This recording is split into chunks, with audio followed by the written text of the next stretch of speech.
Hi everyone. আজকে আমার ছুটির দিন, সেই জন্য সকালবেলা একটু সুজির পোহা, ডিম আর একটু শসা এগুলো খেয়েছিলাম। তারপরে আমার স্নান দেখো কমপ্লিট। আর আজকে আমি হেয়ার ওয়াশ করেছি।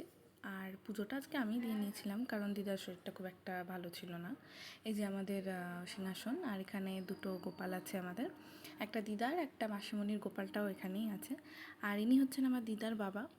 তো যাই হোক, তো এখানে দেখো তুলসী তলায়ও আমি ফুল দিয়ে দিয়েছি একটু, এখানে দিদাও ফুল দিতে বলছিল, তো দেওয়া হয়ে গেছে। তো পুজো তো কমপ্লিট। এবার আমি তোমাদেরকে লাঞ্চটা দেখাই। দেখো ডাল নিয়েছি আমি, আর ওটস, তার সাথে মাছ, মানে মাছের একটা ঝোল হয়েছিল, তার সাথে আলু ভাজা। আমি কিন্তু মোটামুটি সবই খাচ্ছি, শুধু ভাতটা রুটিটা বাদে। আর ডালটা গাজর আর লাউ দিয়ে করা হয়েছিল।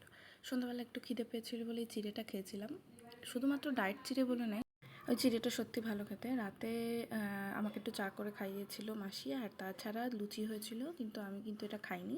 আমি আমার যা রুটিন ওটসই খেয়েছিলাম। বাই।